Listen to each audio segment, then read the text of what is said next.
Ohayou gozaimasu. Bom dia. Alguém poderia acender a luz, por favor? Eu já sou meio negão. Se eu ficar aqui no escuro, vocês não vão me ver. Por favor.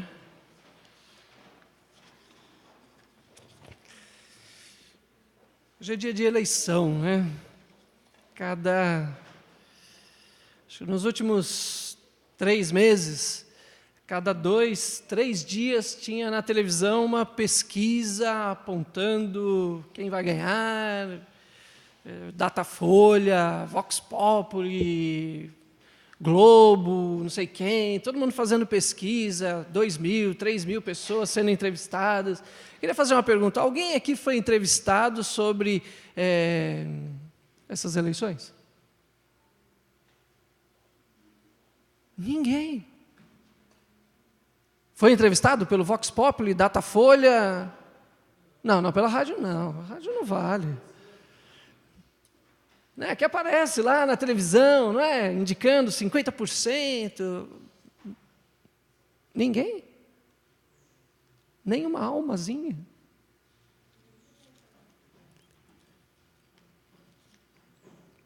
Estranho, né? Às vezes só para constatar, é uma constatação minha. Mas eu fiquei imaginando se hoje Jesus estivesse andando pela cidade de Campinas, saiu de manhã cedinho, tomou café, saiu de Cafarnaum, né? Jesus morava em Cafarnaum, e num ato de grande milagre ele foi transportado para a igreja de Campinas, para as ruas de Campinas, e ele estivesse andando ali na Avenida Glicério, né? Junto com seus discípulos, e lá estava Jesus, os 12, Judas ainda estava, viu, gente? Não tire Judas ainda, estava lá Judas com o grupo. Jesus está lá andando e de repente vem alguém do Datafolha, né? E faz uma pesquisa. Jesus, seu nome? A menina lá com a pranchetinha, nome? Jesus de Nazaré. Oh, o senhor é de Nazaré? Sou de Nazaré. Idade? Quase 33. Né? O senhor ainda é novo. Bom saber, pesquisa o que os jovens votam, nacionalidade do senhor. Eu sou judeu. Judeu, alguém diferente aqui. E qual é a sua religião? E aí eu fico imaginando o que passaria na cabeça de Jesus, que é Deus. O que será que Jesus responderia nesse momento se perguntassem para ele qual é a sua religião? Pense um minuto comigo. De repente tudo começa a voltar na cabeça de Jesus, ele começa a formar um quadro, né, e ele começa a enxergar desde a manjedoura, Maria, contrações, dores, parto, José corre de um lado para o outro, né, e de repente ele nasce, manjedoura, os reis, e aquele quadro começa a brotar na cabeça de Jesus, e ele começa a visualizar, pensando, que religião que eu vou responder? E aquele quadro vai se formando na cabeça de Jesus. 12, 13 anos, Jesus lá sentado com os sábios, mãe e pai já tinham deixado, e lá estava ele lá conversando, de repente, mãe e pai, cadê, onde é que está? Voltam correndo para encontrar com Jesus. Jesus, criado pelos mestres da lei judaicos, frequentava a sinagoga todo sábado. Será que Jesus responderia que ele era religião judaica? Mas de repente ele começa a observar que a mente dele continua um quadro, e lá está agora Jesus às margens do lago da Galileia. E no lago da Galileia ele passa e vê 2 homens. Um deles é Pedro, e ele olha para Pedro e vem, segue-me, eu vou fazer de você pescador de homens. Tiago, João, E aí vem outros. E de repente Jesus está lá, vendo aquele quadro, uma grande multidão começa a seguir Jesus, e aquele quadro vai se desenvolvendo, até o ponto dele ver a cruz, ele ver Pilatos, ele chora no Getsêmani, derrama lágrimas, vai para a cruz, é crucificado.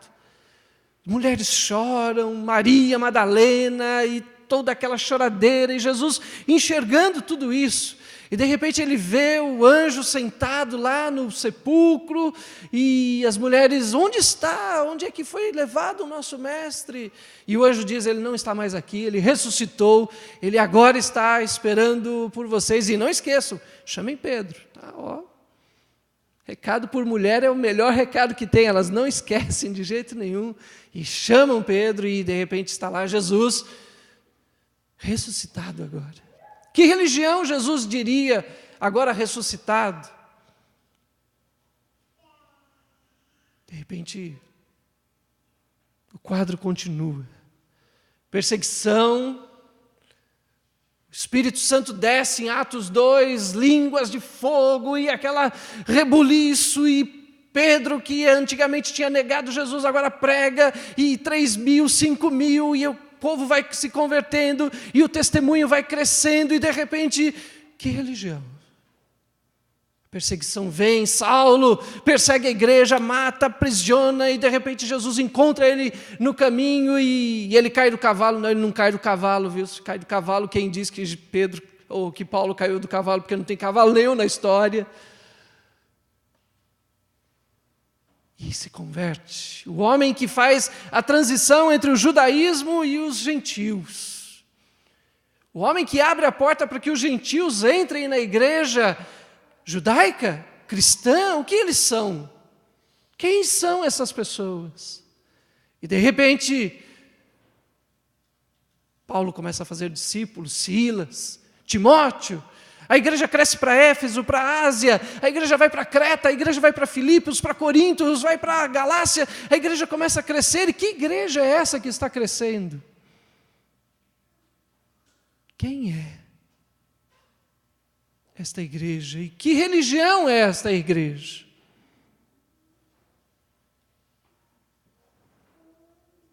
De repente, irmãos, Jesus vira para a menina da entrevista e diz assim para ela: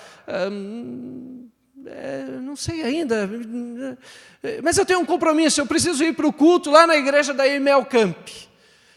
E fala para os seus discípulos: depois a gente responde isso daí, eu não vou votar mesmo aqui, eu sou judeu, não quero saber, mas eu tenho um compromisso com a casa do meu pai e vou para a igreja da Imel Camp.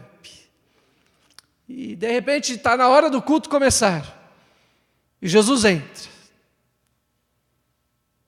Que religião que ele veio pregar, que ministério que ele veio fazer. E de repente Jesus entra pela porta, entra com os seus discípulos e me dá licença, irmãos, que banco Jesus sentaria? Na ala japonesa?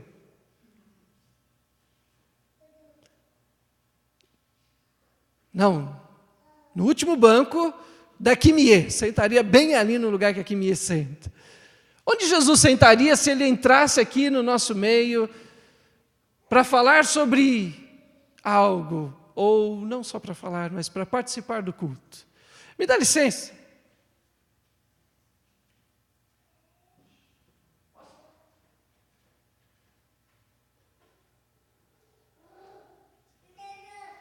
Eu gostaria de arrumar uma cadeira para Jesus sentar.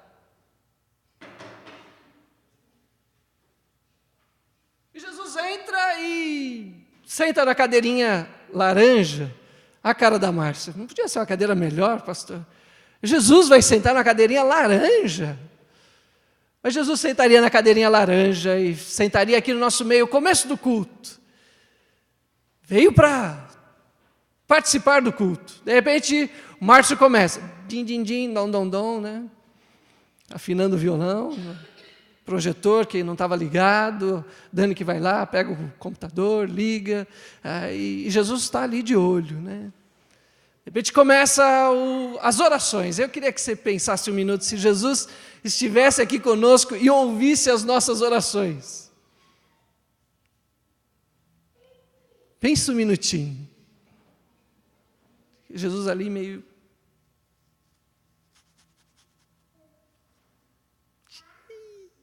Isso aí que você está pedindo.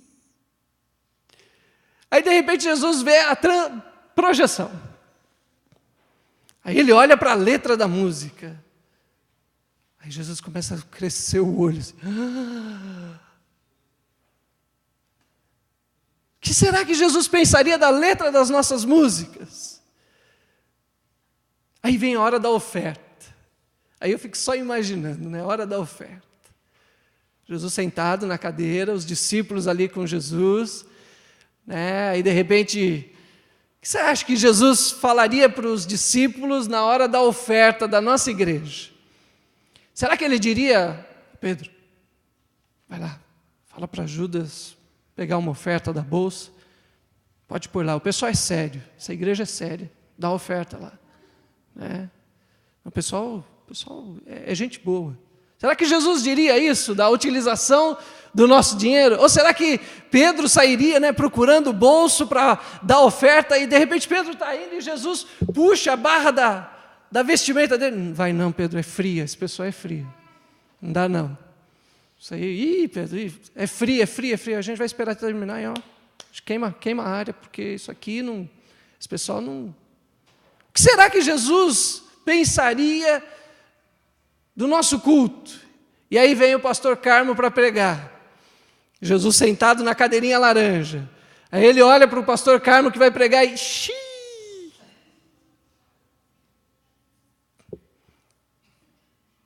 Pense um minuto, irmão, se Jesus estivesse no nosso culto, como é que será que eu começaria o sermão, né? Virar para Jesus, o senhor tem que entender que eu estou numa série de sermãos do Sermão do Monte, Jesus.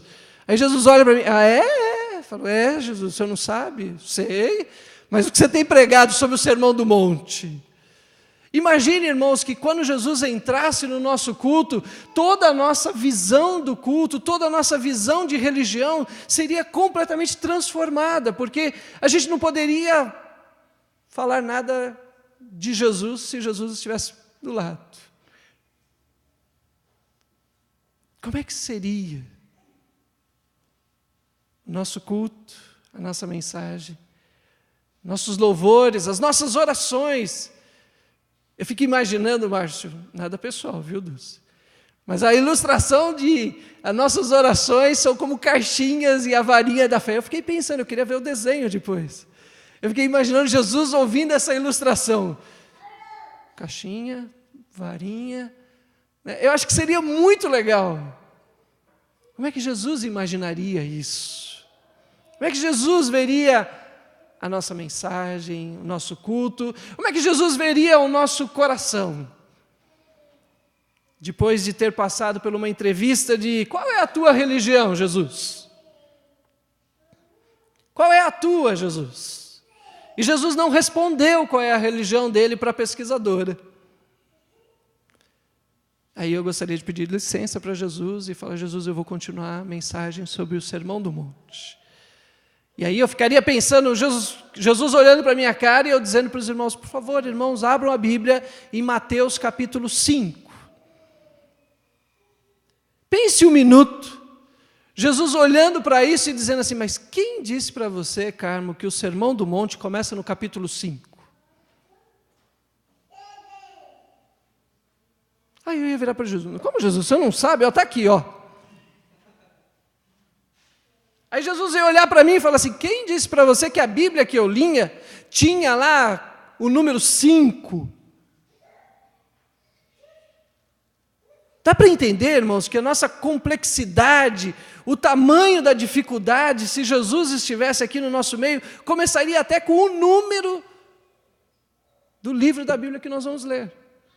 Porque Jesus olharia e dizeria para nós assim, olha, quando Mateus escreveu isso, não tinha o número 5 aí, Carmo.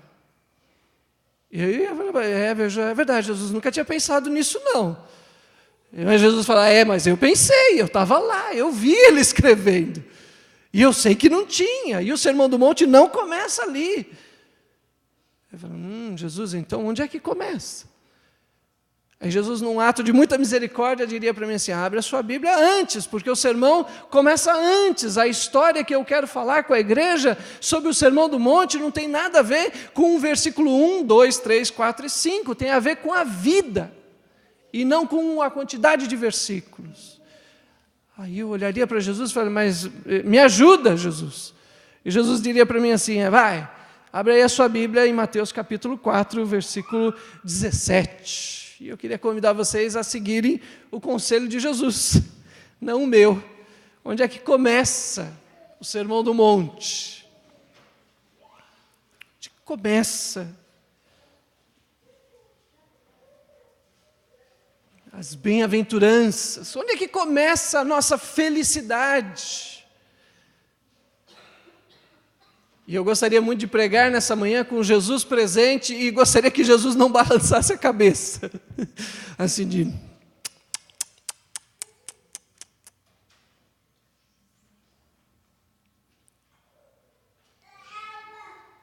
Mateus 4,17 diz assim, daí por diante passou Jesus a pregar e a dizer, arrependei-vos, porque está próximo o reino dos céus. Dê um salto comigo, por favor, para o versículo 23. Percorria Jesus toda a Galiléia, ensinando nas sinagogas, pregando o evangelho do reino e curando toda sorte de doenças e enfermidades entre o povo. E a sua fama correu por toda a Síria. Trouxeram-lhe então todos os doentes, acometidos de várias enfermidades, atormentados, endemoniados, lunáticos, paralíticos, e ele os curou. E da Galiléia, Decápolis, Jerusalém, Judéia e da além do Jordão, numerosas multidões o seguiam.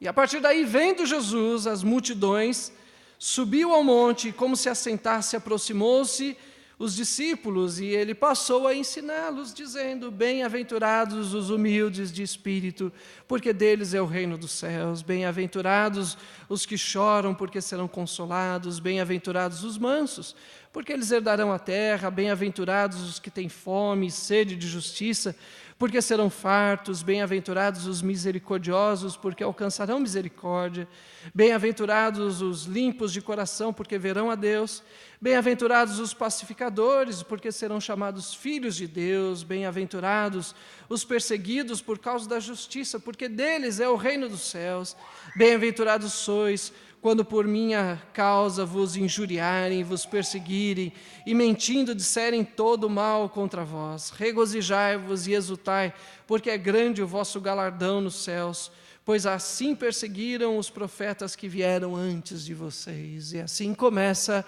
o Sermão do Monte, com Jesus falando do reino dos céus. O Sermão do Monte não começa com a gente ser feliz. É isso, Jesus? Aí Jesus me balança a cabeça e diz, agora você entrou no ritmo certo, cara. O reino dos céus, as bem-aventuranças estão coligadas, elas não estão sozinhas. Ninguém é feliz sem o reino dos céus. E ninguém tem o reino dos céus e fica infeliz. As duas coisas estão juntas. A mensagem de Jesus e a felicidade, o reino de Deus que está próximo e a felicidade estão completamente unidas. Não dá para a gente olhar para as bem-aventuranças e ver apenas como virtudes. Boas virtudes. Coisas que a gente precisa fazer, ser desenvolvida pelos crentes. E aí a gente pega as bem-aventuranças e fazemos dela uma boa lista. Verdade? Uma lista legal. Ser humilde, ser manso, chorar, né, sermos pessoas pacificadoras, e a gente começa a dizer como se fosse a menina lá do Datafolha, né? Jesus, o senhor é manso? Sim. O senhor é pacificador? Sim. O senhor é cheio de misericórdia? Sim. O senhor tem o coração limpo? Sim. E a gente vai fazendo como se fosse uma lista. Tornamos as bem-aventuranças uma lista para crentes do Ibope. E aí, você? Ou então, se não é uma lista, tornamos elas como se fossem características da vida. Olha, se você é uma pessoa que... É uma característica sua ser chorona, parece a Dulce, né? Começa a dar testemunho, bem-aventurados os que choram. A Dulce, então, se enquadraria perfeitamente. Mas e a gente que é meio durão, né? Que não chora nunca? Então a gente nunca vai ser feliz. Bem-aventurados os que têm fome e sede de justiça, mas eu quero que o resto se exploda, eu tenho fome e sede de justiça para mim, então a gente não vai ser feliz. Se é uma coisa que a gente vai desenvolvendo, é algum talento que a gente nasce, o que é as bem-aventuranças e será que elas são realmente uma lista? Pior ainda, e se as promessas que estão junto com as bem-aventuranças são um ideal, né? Ou não são um ideal, são uma gratificação. Sabe, de tanto você chorar, você será consolado. É uma gratificação, afinal de contas. De tanto eu ter fome e sede de justiça, então eu serei satisfeito. O que tornamos as bem-aventuranças? O que fizemos com elas? E Jesus sentado na cadeirinha laranja, olhando para a minha cara.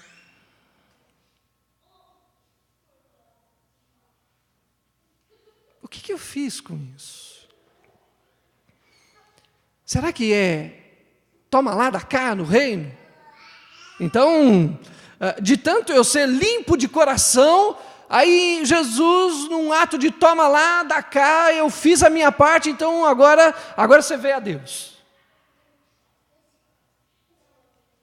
O que eu fiz com as bem-aventuranças? O que eu fiz com isso que fez delas umas regras, uma lista, mas não fez dela felicidade na minha vida. Não produziu nada de felicidade na minha vida. Talvez eu precisasse olhar como Jesus olhou naquela manhã, naquele dia, sentado, olhando para as multidões. Jesus disse que o reino de Deus estava próximo.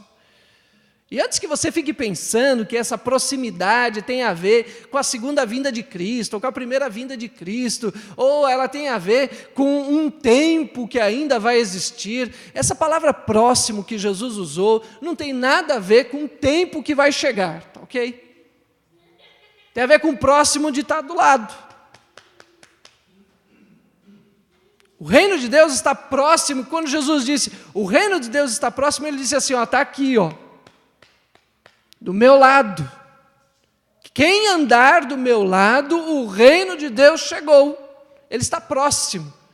E a gente muitas vezes colocou isso de uma maneira meio escatológica, né? Assim, é um negócio, ele está próximo, um dia Deus vai fazer com que a vontade dele se faça presente.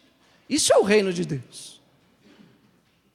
Mas Jesus estava dizendo que o reino de Deus estava perto, próximo ao lado dele. Por isso que ele dizia, aonde ele chegava, o reino de Deus chegou. Olha que ousadia de Jesus. Se ele não fosse Deus, esta frase seria a maior de todas as ousadias. Mas por ele ser Deus, ele podia dizer aonde ele chegava, o reino de Deus chegou, a vontade de Deus se fez. E aí, ele não só prega, ele não só diz, mas ele começa a fazer. E começa pessoas a serem curadas. Curadas. Curadas do quê? Curadas de enfermidades, tormentos, endemoniados, lunáticos, paralíticos, e ele cura todo mundo e essas pessoas começam a se ajuntar a Jesus. E uma multidão começa a chegar aos pés de Jesus. E eu fico pensando que Jesus começa a passear e um monte de gente vai se ajuntando a ele. Quem é que se ajunta a Jesus? Os fariseus? Não, eles ainda não entraram em cena. Os religiosos? Não. Me perdoe, irmãos, mas me perdoe, Jesus, eu fico imaginando que Jesus começou a curar e uma multidão começou a vir. Sabe quem é que eu imagino que começou a seguir Jesus? O pessoal das torcidas organizadas. O pessoal da Camisa 12, o pessoal da Mancha Verde, né, João? O pessoal da Independente. Todo mundo aqui de São Paulino, aquelas bandeiradas assim, e de repente Jesus passa no meio da torcida organizada e as pessoas começam a seguir Jesus. E Jesus começa a tocar esse tipo de pessoas. E esse tipo de gente começa a ser curado. E o pessoal da Mancha Verde, que não se dá bem com o pessoal da Independente, começaram a seguir Jesus. Olha que loucura. Quem segue Jesus aqui são os oprimidos, são os perseguidos, são os que foram esquecidos, as pessoas que não têm comida, não têm médico, as pessoas que não têm ajuda, as pessoas que não têm casa. É um pessoal da mais maluca das vidas. Não é o pessoal certinho. Como é que eu sei disso? Porque eles vêm de lugares muito distantes e começam a se ajuntar onde Jesus está na Galileia. Se você viu ali o versículo 25, diz que eles vieram da Galileia, Decápolis, Jerusalém, Judeia, da além do Jordão, né? Eles vieram de lugares longes. Não é um pessoal que está seguindo Jesus que tem casa própria. Não era. Não era o pessoal que seguia Jesus que tinha bons carros, bons restaurantes, que vivia indo no shopping. Não era esse pessoal, era o pessoal que veio de longe, veio miseráveis, doentes, arrastados, gente cheia de pó, gente cheia de machucados pela vida, e de repente Jesus olha e fala para aquele pessoal: gente, a gente está cansado, senta. Essa é a multidão que Jesus está olhando quando ele começa a dizer bem-aventurados. E o que esse pessoal sabe de ser bem-aventurados? Nada. Não sabem nada. Sabem que são pessoas que estão lidando com a vida, com o dia a dia, lutando ali, mas felicidade mesmo, eles não sabem ainda o que é. E de repente Jesus olha para eles e diz assim: bem-aventurados os pobres de espírito. Essa é a primeira bem-aventurança. Desculpe eu voltar nela, mas Jesus disse que era para eu voltar nela. E quando a gente começa a perceber bem-aventurados os pobres de espírito, e o que aquela multidão era? Pobre. Imagina a identificação se Jesus olhasse e falasse assim: bem-aventurados os descendentes de japoneses. Alguns aqui se identificariam ou não? É isso que Jesus está dizendo. Bem-aventurados os descendentes de italiano. Aleluia, tem mais gente aqui na área. Bem-aventurados aqueles que moram na cidade de Campinas. A gente não está, né, Mário? Bem-aventurados os que moram na região de Campinas. Jesus está olhando e falando diretamente para as pessoas e sabendo o que aquelas pessoas têm de necessidade, o que está acontecendo na vida delas. Por isso que ele começa com bem-aventurados os pobres, pobres de espírito. O que é ser pobre de espírito naquela multidão, irmãos? Pense um minuto comigo. Pobre de espírito naquela multidão é gente que não sabe onde é que está o profeta Isaías na Bíblia. Gente que não sabia orar um pelo outro. São pobres de espírito, não tiveram experiências espirituais. É gente que se chamasse para vir aqui na frente agora e falasse assim: irmão, irmã, vem aqui e faz uma oração. A pessoa ia ficar tremendamente: pastor, não sei orar, pastor, não sei falar, pastor, a minha mão fica fria, fica quente, eu fico suado, pastor, eu não sei. Gente que não tem essa experiência na vida espiritual para poder orar pelo outro que está enfermo, que quando vai visitar o enfermo fica doente junto. Jesus está falando com esse tipo de gente. Jesus está dizendo: bem-aventurados os que choram. Que no meio daquela multidão tinha gente que chorava a perda do pai, chorava a perda da mãe, chorava a perda do filho, chorava porque tinha sido atropelado pela vida. Não era um chorinho, era choro mesmo, de todo dia, toda noite chorarem. E no meio daquelas pessoas tinha gente que foi atropelado pela vida ou não tinha? Tinha. Tinha gente que sabia que chorar era o normal. Todo dia chorava. E Jesus olha para eles e fala assim: olha, vocês são felizes. Tinha ali no meio daquela multidão gente que era manso. Deixa eu tentar explicar para você o que era manso nessa palavra.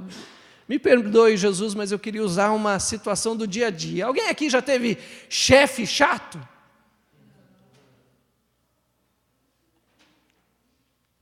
Eu já tive chefe chato. E não é você, Jesus, desculpe. Não é Jesus. Mas chefe chato é aquele que todo dia pega no teu pé. E você e eu que somos mansos, quando o chefe vem e fala, você está fazendo tudo errado, e a gente, desculpa, é verdade. E aí quando vai para a hora do cafezinho, tá vendo, da próxima vez eu vou falar para ele que ele não pode fazer isso comigo, não. É gente que na hora que precisa uma resposta não tem, mas quando está sozinho em casa, chuta o pau da barraca, nunca mais eu volto naquele serviço, ele vai ver só, amanhã eu boicoto ele. Esses são os mansos. Gente que na hora que precisa falar alguma coisa, se encolhe. É verdade, desculpa.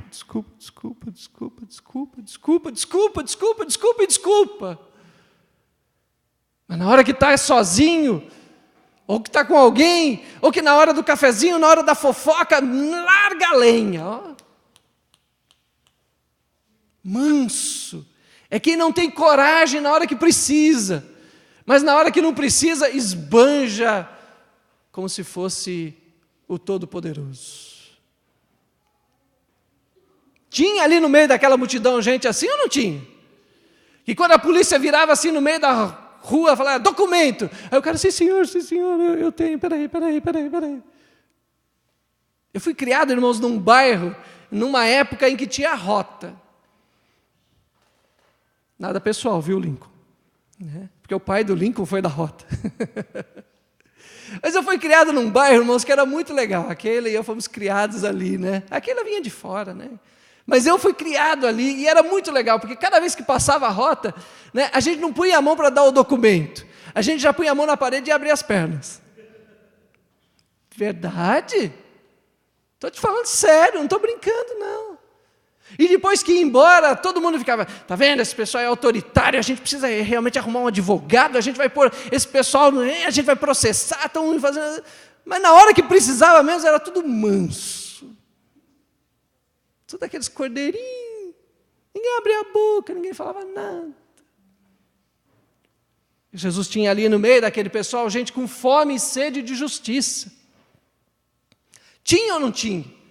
Gente que toda vez estava ali precisando, né, porque tinha sido oprimido.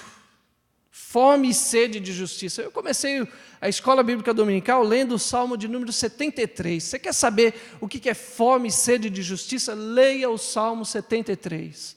Por que prosperam os ímpios e eu que sou justo passo necessidade? Salmo 73. Quem nunca foi dormir pensando, por que será que o cara que sonega imposto de renda, ele vai bem e eu que pago vou mal? Você nunca pensou nisso? Por que será que o cara que acha um cheque, ele vai lá e desconta e bata na conta dele, mas ele não procura devolver o cheque para quem é de direito? Por que será? Por que prosperam essas pessoas e eu não consigo ir bem na vida? Fome e sede de justiça. Nunca pensou isso? Nunca passou isso pela tua cabeça? Fala sério. Você nunca olhou e viu aquele bando de político corrupto e pensou assim, por que eles se dão bem, são reeleitos 1, 2, 3, 4, com ficha limpa, ficha suja, ficha média, ficha alta, não importa, o cara é reeleito, se ele não é reeleito, ele põe a mulher dele lá, e a mulher dele recebe os votos e ele que governa. Ele nunca parou para pensar nisso, irmão? Asaf, no Salmo de número 73, pensou. E foi dormir pensando nisso. Fome e sede de justiça, e a gente chega agora no sede misericordiosos. E Jesus está lá sentado na cadeirinha e dizendo para mim, e agora, Carmen, o que você vai falar sobre misericórdia? E eu fico pensando naquela multidão, aquele monte de gente ali, quem nunca ajudou os outros e foi chamado de besta, de bobo? Já aconteceu isso com você? Esse é o misericordioso.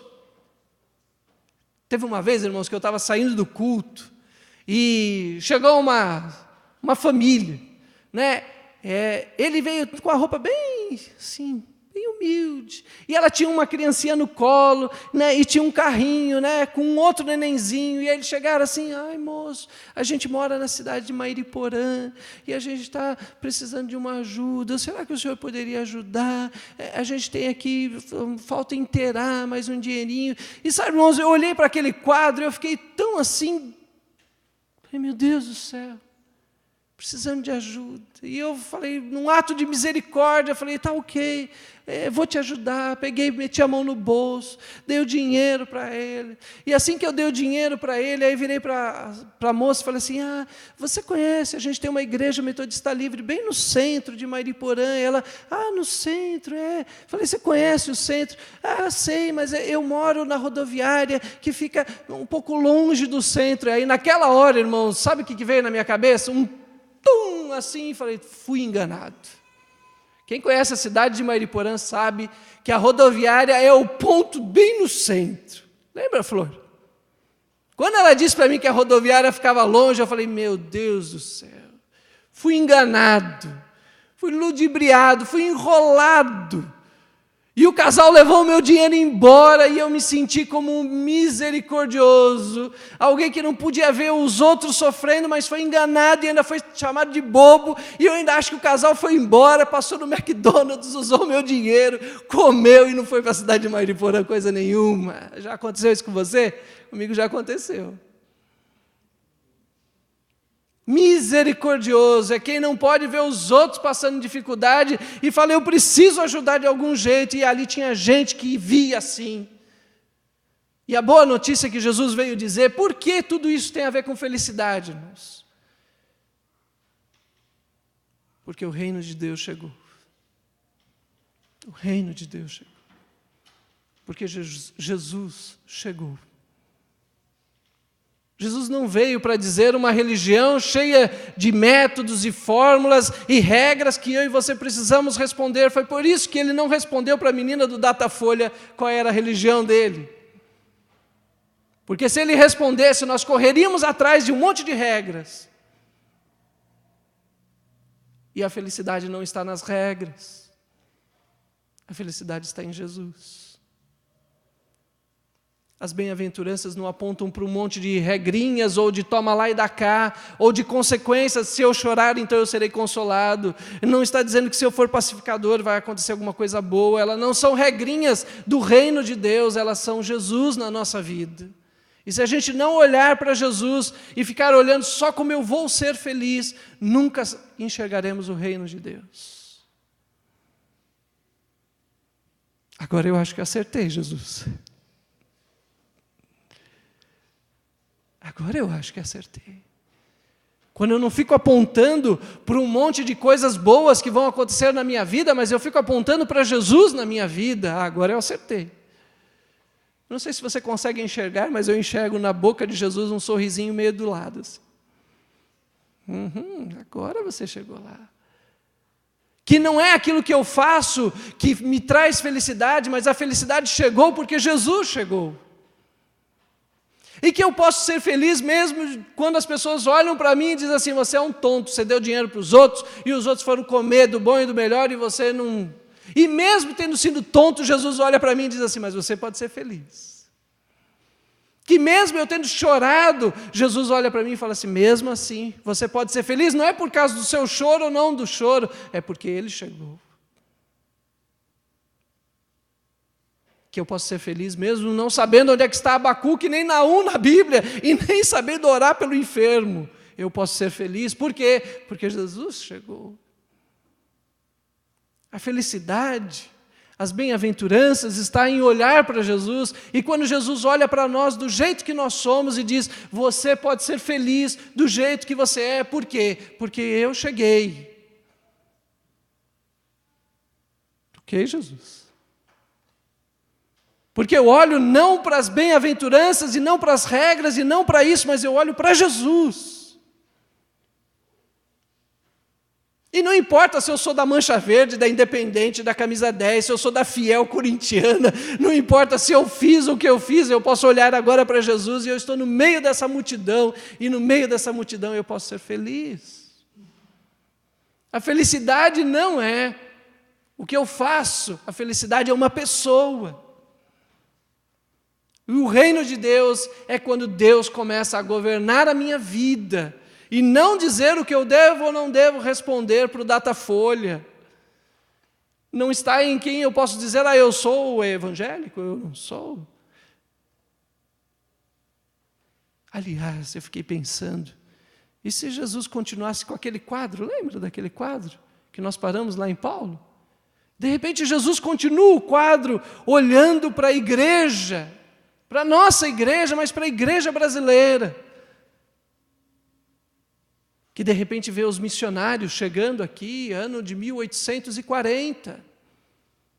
Alguns missionários franceses chegam no Rio de Janeiro, e eles não são os americanos. Talvez você tenha pensado, os americanos que vieram evangelizar. Não foram. Os primeiros missionários a chegar no Brasil eram franceses.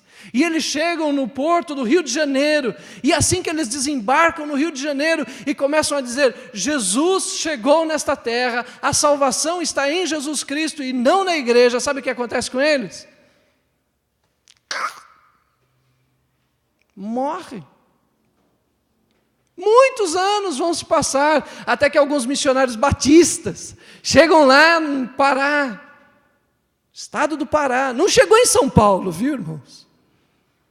Está cheio de crentes dizendo, não, a igreja maior, melhor é a paulista, é a de São Paulo. Não é não chegou aqui foi chegar no fim do fim. E aqueles missionários batistas, que não eram avivalistas, não eram pentecostais, não batiam palma, não subiam nas paredes, eles vieram e foram os primeiros a começar a pregar, foram perseguidos. E Jesus vendo todo aquele quadro, 1904, Rua Azusa, um grupo de pessoas batizados pelo Espírito Santo. E aí você vai dizer para mim, tá vendo? Quem é que estava naquela reunião? Era tudo da Assembleia de Deus, da Igreja Deus e Amor, era tudo. Não tinha nenhuma dessas pentecostais. Eram presbiterianos, eram batistas, eram metodistas.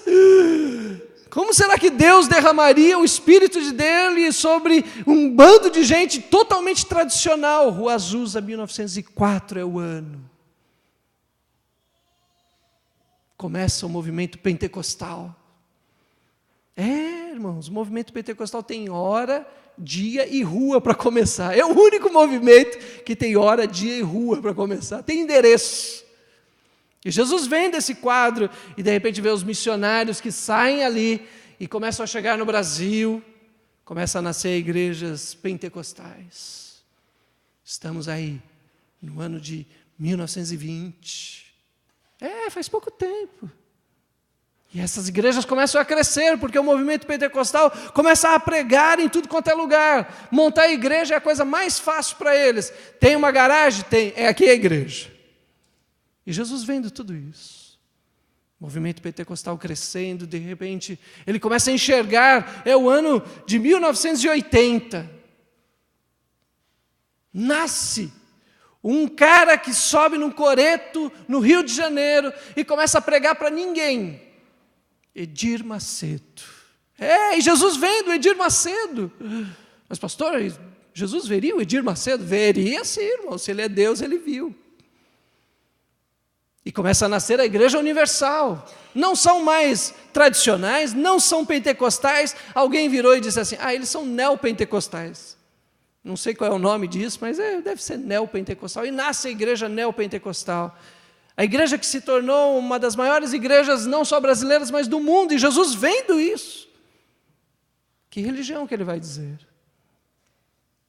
Nasce a Igreja Universal, nasce a Igreja da Graça. E aí chegamos ao ano de 1988. Nasce agora a Igreja Mundial. Do pastor Valdomiro, lá, lembra que a gente vê na televisão? Está lá, Jesus está enxergando todo esse quadro. E de repente ele é perguntado para ele: e a sua religião? Eu fico imaginando que Jesus diria: a minha religião é o reino de Deus. Mas Jesus, o senhor não vai entrar nessas conversas de que placa de igreja, qual denominação, se esse pessoal é bom ou não é, o senhor não vai entrar em nada disso. Jesus vai dizer: não, eu não vou entrar em nada disso, porque o que eu vim anunciar é o reino de Deus. E Jesus nunca entrou em controvérsias com os fariseus. Essa linha de fariseu é melhor do que aquela, vai para essa, vai para aquela. Não, Jesus dizia: vai, apresenta-te na casa do Pai, dê a tua oferta e anuncia que o Evangelho chegou. Só isso. Simples assim. Por quê? Porque Jesus pregava para gente simples. Multidão que estava ali. E ele dizia: o reino de Deus chegou. Apesar de eu ser assim do jeito que sou, o reino de Deus chegou. É a graça de Deus que chegou para nós. E aí eu fiquei pensando: Jesus, obrigado porque não é um monte de regrinhas. Obrigado porque não é a quantidade das coisas que eu sei. É simplesmente por Jesus. Olhando para Jesus, eu fiquei pensando: agora sim, Senhor, eu posso participar da ceia, porque ela não é uma regrinha. Porque Jesus está aqui. Então não é regra. Não é um monte de coisas que eu sei. Primeiro é o pão ou primeiro é o suco? Não, agora, não. Primeiro eu devo beber ou primeiro eu devo comer? Não. Se eu comer primeiro, aí é o corpo, então agora é o sangue. Não é o tipo do pão que foi feito, não é o tipo do suco que foi feito, não é o horário, não é o dia, é o primeiro domingo do mês que tem que ser feito, não é nada disso. Porque Jesus está dizendo: não são essas regrinhas que fazem a vida cristã. O que faz a vida cristã é Cristo, é Jesus. Não é o quanto eu sei, o quanto eu estou fazendo, mas é a graça de Deus que me permite participar da ceia. Acertei, Jesus? Eu acho que Jesus diria para mim que agora eu acertei. É olhar para Ele que é a vida cristã. Não é olhar para a placa, nem para a história, nem para a tradição, nem para que religião, não é para olhar para nada disso, mas olhar para Jesus. Isso é ser cristão. Por isso Jesus não disse que ele era cristão.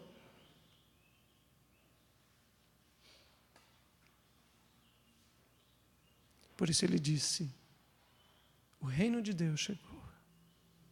Arrependei-vos, porque o reino de Deus está próximo.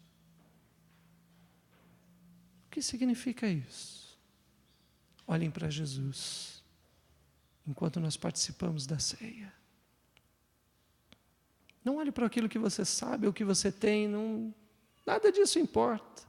Porque nós somos pessoas que vivemos por o que Deus nos dá. E não pelo que a gente tem, nem pelo que a gente sabe, nem pelo quanto a gente conhece, nem pelo o quanto a gente frequenta, nem por nada disso. Nós somos pessoas que seguem a Jesus. O reino é Ele. A nossa vida é olhar para Ele.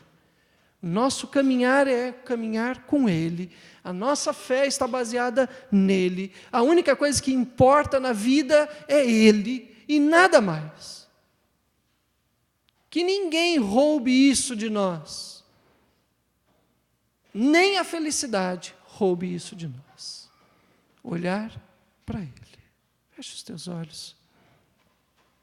Eu queria te convidar a olhar para Jesus. Com os olhos da fé. Olhe para Jesus. Mas eu sou chorão, eu sou pobre, eu sou miserável, eu sou manso demais, eu tenho muita fome, sede. Esquece isso. Olhe para Jesus. Eu devia ter isso, eu devia ter aquilo, eu não tenho, eu não consigo. Eu sou fraco, eu sou vacilante. Esquece isso. Olhe para Jesus. Porque a única coisa que importa mesmo na nossa vida é Jesus. Nada mais importa. Nada mais nos interessa. Só Jesus. Isso é a vida que Jesus veio nos dar. É isso que nós vamos lembrar na ceia.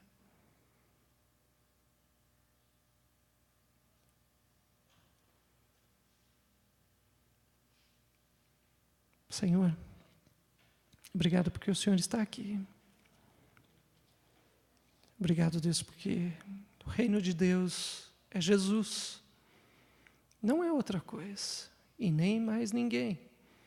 Nem as placas, nem as religiões, nem a história, nem as regras, nem as virtudes, nem nada disso é o reino. O reino é Jesus. É o Senhor na nossa vida falando conosco. A nossa maneira de ser, do jeito que nós estamos, no nosso momento, o Senhor falando conosco, e a única coisa que importa para nós, ó Deus, a única coisa que realmente muda a nossa vida, é quando o Senhor fala. Nada mais muda o nosso coração, nada mais nos transforma. A única coisa que realmente importa é quando o Senhor olha para nós e fala conosco. Por isso, ó Deus, nós te agradecemos porque o Senhor está vivo, andando pelas ruas de Campinas, olhando para esse momento da nossa história do país. Obrigado, ó Deus, porque o Senhor entrou aqui neste culto, nesta manhã. Obrigado, Jesus, porque o Senhor está aqui no nosso meio, porque o Senhor disse que onde 2 ou 3 estiverem reunidos, o Senhor estaria ali. Então, ó Deus, nós não estamos brincando do Senhor estar presente, porque o Senhor está presente mesmo. O reino de Deus é quando o Senhor chega próximo, quando o Senhor não é uma ideia do futuro, quando o Senhor não é uma virtude lá no futuro, mas quando o Senhor é aqui, agora, presente na nossa vida. Apesar de virmos de lugares diferentes, de termos times de futebol diferentes, Senhor, o Senhor olha para nós e diz que podemos ser bem-aventurados. Aquela multidão, ó Deus, como nós ficamos agora perplexos, ó Deus, como nós, gente como somos, podemos ser felizes. Obrigado, porque esta é a boa nova. Obrigado, Jesus, porque o Senhor veio trazer uma boa nova, que a gente pode ser feliz nesta terra, nesta vida, neste momento, do jeito que somos, desde que estejamos próximos do Senhor. Em nome de Jesus, Senhor, queremos participar da ceia agora, olhando não para o que somos, nem para o que nós temos, mas olhando para Jesus. Em Teu nome, Jesus, que nós